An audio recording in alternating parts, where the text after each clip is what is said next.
नमस्कार मित्रों, current affairs T20 में आपका स्वागत है। और चर्चित शब्द पार्ट तीन आज हम देखेंगे। चर्चित शब्द पार्ट 3 हम लोग देखा जाएगा, ठीक है ना, जिसमें हम 20 शब्दों की चर्चा करेंगे, ठीक है। अब देखिए, पहला शब्द है हमारा रेरा। पहला शब्द है रेरा। रेरा एक्ट कानून रियल इस्टेट कानून है, रियल इस्टेट से संबंधित है। आपने नहीं देखा होगा कि कंपनी वाले क्या करते हैं, बिल्डर्स क्या करते हैं कि लोगों का पैसा ले लेते हैं कि हम आपको 2 साल में घर दे देंगे, 3 साल में घर दे देंगे, 10 साल तक नहीं मिला रहता है। इसके लिए कानून बनाया गया है, रेरा एक्ट कानून, जो इसको रेगुलेट करेगा रियल इस्टेट सेक्टर को। रेरा एक्ट ये कब बना? 2016 में। कब बना? 2016 में, ठीक है सर। अगला है पेशा एक्ट कानून। ये तो बहुत ही महत्वपूर्ण है। आदिवासी क्षेत्रों में पंचायती राज व्यवस्था को लागू करने के लिए पेशा एक्ट कानून बनाया गया 1996 में। कब बनाया गया?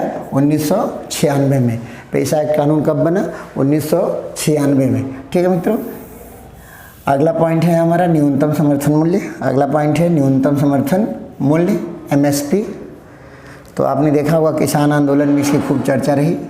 किसान आंदोलन में खूब चर्चा में रहा था न्यूनतम समर्थन मूल्य। ये जारी करता है कृषि लागत एवं मूल्य आयोग, जो 1985 में बना। 1985 में बना था। ये 23 फसलों का MSP, फसल बोने के पहले की फसल बोने के बाद। तो ध्यान रखिएगा, बोने के पहले तभी तो प्रमोशन होगा फसल का। फसल बोने के पहले जारी कर देता है। इसमें गन्ना भी शामिल है, लेकिन गन्ने का निर्धारण करने में सेंट्रल गवर्नमेंट की सहायता न लेकर के किसकी सहायता ली जाती है? राज्य सरकार की। यानी गन्ने का मूल्य निर्धारण करने में राज्य सरकारों का योगदान रहता है, ठीक है मित्रों। अगला पॉइंट है अपेडा। अगला पॉइंट है अपेडा। अपेडा क्या करता है? कृषि उत्पादों के निर्यात को बढ़ावा देने का काम करता है। एक संस्था है, एक कृषि उत्पादों के निर्यात को बढ़ावा देने के लिए काम करती है। उसके आगे है IRDA। तो आप अक्सर न्यूज़ में सुनते रहते हैं कि बीमा कराने में आप सचेत रहिए, और IRDA द्वारा जनहित में जारी Indian insurance regulatory development authorities का नाम होता है। क्या नाम होता है? Insurance development regulatory authority. ये बीमा कंपनियों पर नियंत्रण करने के लिए होता है, ठीक है ना। और स्थापना इसकी 2000 में हुई। और मज़े की बात देखिएगा, इसका हेडक्वार्टर कहाँ पे है? हैदराबाद में। जनरली व्यापारिक संस्थाओं के मुख्यालय कहाँ पर होते हैं? मुंबई में, लेकिन इसका मुख्यालय कहाँ पर है? हैदराबाद में। इसी के साथ साथ ये भी ध्यान रखिएगा, एक बैंक है सिडबी, ये 1990 में बना था। इसका भी मुख्यालय कहाँ पे है? इसका मुख्यालय लखनऊ में है। इसका मुख्यालय, सिडबी का मुख्यालय कहाँ पर है? लखनऊ में है, ठीक है मित्रों। अगला पॉइंट देखते हैं, ठीक है, इरेडा। अगला पॉइंट देखते हैं, इरेडा। इरेडा क्या है? तो इरेडा है नवीकरणीय ऊर्जा और गैर परंपरागत ऊर्जा को बढ़ावा देने के लिए काम करने वाली एक संस्था है। अब आप कहेंगे कि नवीकरणीय ऊर्जा क्या है? तो ध्यान रखिएगा, जो रीयूज कर सकते हैं हम, जिसको हम क्या कर सकते हैं? रीयूज कर सकते हैं, वो क्या होगी? नवीकरणीय ऊर्जा होगी। जैसे मान लीजिए सौर ऊर्जा है, सूरज कभी ख़त्म नहीं होगा। पवन ऊर्जा, हवा कभी बहनी बंद नहीं होगी। ज्वारी ऊर्जा, ज्वार भाटा आना कभी कम नहीं होगा। ओटेक एनर्जी, ये सब क्या है? रीयूज होने वाली है। तो जो रीयूज होने वाली ऊर्जा होती है उसको नवीकरणीय ऊर्जा या गैर परंपरागत ऊर्जा कहते हैं। और जो रीयूज नहीं होती, जो रीयूज नहीं होती, उस ऊर्जा को हम क्या कहते हैं?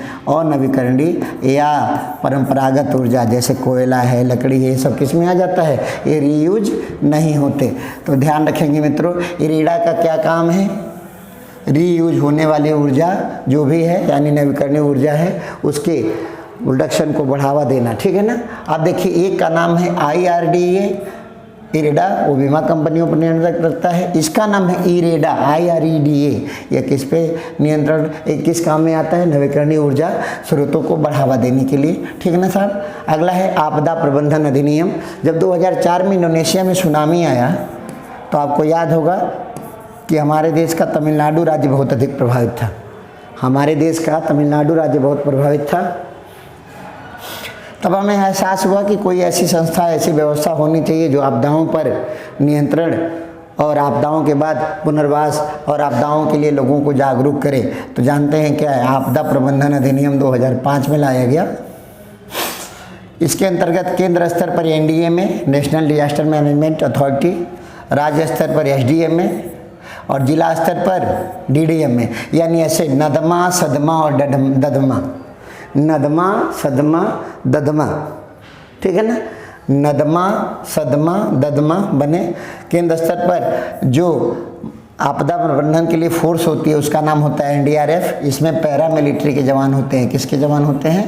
पैरा मिलिट्री के जवान होते हैं। और राज्य स्तर पर एसडीआरएफ होती है, जिसमें मान लिया हम यूपी की बात करें तो यूपीपी के जवान उसमें शामिल रहते हैं। ठीक है मित्रों, आगे देखते हैं। गरुड़ ऐप, इसे राष्ट्रीय निर्वाचन आयोग ने लॉन्च किया था। इस बार चुनाव में ये ऐप दिखा है। गरुड़ ऐप को किसने लॉन्च किया था? राष्ट्रीय निर्वाचन आयोग ने लॉन्च किया था। ठीक है ना। दामिनी ऐप, ये आकाशीय बिजली की चेतावनी देने से संबंधित है, सरकार द्वारा लॉन्च किया गया है। फिर अगला है भूकंप अलर्ट ऐप, जारी करने वाला ये पहला राज्य कौन सा है? उत्तराखंड है। और किसने बनाया इसे? आईआईटी रुड़की के वैज्ञानिकों ने बनाया है। फिर देखिए ईडी, यह बहुत इंपॉर्टेंट है। प्रवर्तन निदेशालय 1956 में बना। ये वित्तीय जांच एजेंसी है और ये वित्त मंत्रालय के अधीन काम करती है। अक्सर पेपर में आता रहता है कि ईडी का यहाँ छापा पड़ा, ईडी का वहाँ छापा पड़ा, तो इनका ध्यान रखिएगा। ईडी कब बना? तो ईडी कब बना ध्यान रखिएगा, 1956। ये किसके अधीन काम करता है? तो वित्त मंत्रालय के अधीन काम करता है। राष्ट्रीय जाँच एजेंसी, अगला पॉइंट है राष्ट्रीय जाँच एजेंसी। तो राष्ट्रीय जाँच एजेंसी है जो ना 2009 में बनी। कब बनी? 2009 में राष्ट्रीय जांच एजेंसी बनी थी। चलें, 2009 में राष्ट्रीय जांच एजेंसी का गठन किया गया। ये आज की डेट में भारत की सबसे बड़ी गुप्तचर संस्था है, एनआईए, नेशनल इन्वेस्टिगेशन एजेंसी। ये बनी कब? आपको याद होगा 2008 में एक हमला हुआ था मुंबई में 26/11 का।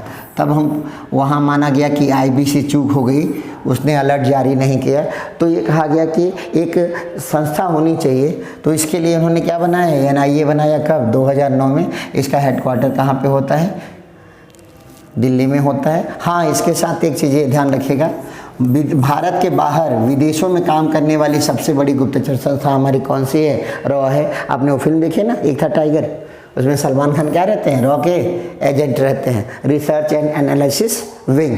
ठीक है ना। तो विदेशों में अगर काम करने की बात करें तो रॉ काम करती है। और ऐसे पूरे भारत की सबसे बड़ी गुप्तचर संस्था कौन सी है? एनआईए है। ठीक है, समझ में आ गया होगा। फिर अगला पॉइंट देखते हैं, फेमा। ये विदेश व्यापार कानून है। शुरू में ये बना था तो इस कानून का नाम था फेरा।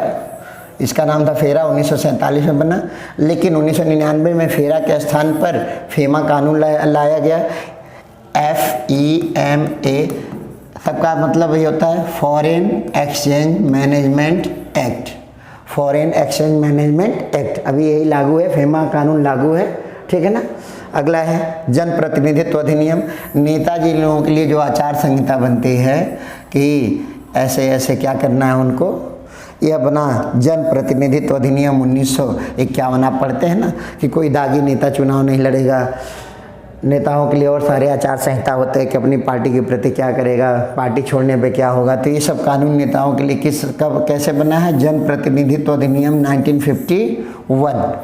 चलिए साहब, फिर अगला देखते हैं मतदान का अधिकार। बड़ा विवादित प्रश्न है यूपी में।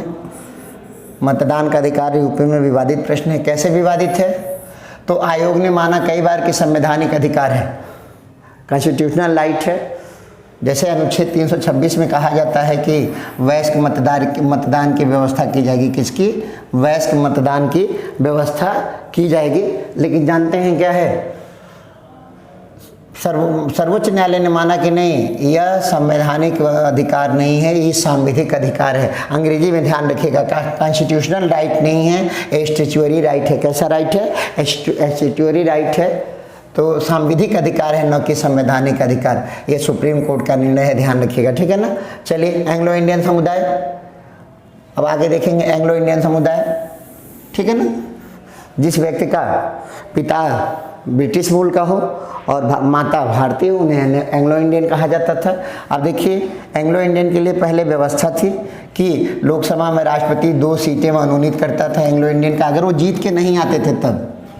और विधानसभा में राज्यपाल 1 सीट मनोनीत करता था जब वो जीत कर नहीं आते थे तब, लेकिन 104वें संविधान संशोधन द्वारा 2020 में इस प्रोविजन को समाप्त कर दिया गया। अब एंग्लो इंडियन समुदाय को कोई भी मनोनयन नहीं दिया जाएगा। ठीक है मित्रों, समझ में आ गया होगा। आगे देखते हैं महामारी अधिनियम अंग्रेजों के समय में बना, बहुत इंपॉर्टेंट है। अभी आपने कोरोना के समय में देखा कि कोरोना पहले एंडेमिक रहा, एंडेमिक मतलब कम क्षेत्र में फैला रहा, उसके बाद एपिडेमिक हुआ, पूरे देश में किसी देश में फैल गया, उसके बाद से पैंडेमिक हो गया, पूरी दुनिया में फैल गया। तो एंडेमिक छोटा होता है, एपिडेमिक का एरिया बड़ा होता है और पैंडेमिक का एरिया सबसे अधिक होता है। ठीक है ना। लॉकडाउन और क्वारंटीन जैसे नियम कैसे लगे? इसी महामारी अधिनियम 1897 के द्वारा लगाए गए। ठीक है ना। जब आपदाएं आती है तो महामारी अधिनियम लगा दिया जाता है। ठीक है मित्रों, आगे देखते हैं। ब्लैक मनी, कुछ लोग समझते हैं ना कि ब्लैक मनी मतलब अवैध मुद्रा होता है। किसी पैसा पर लिखा है क्या कि मैं काला धन हूँ और मुझसे सामान नहीं खरीदाएगा, तो ये गलत हो जाएगा विकल्प।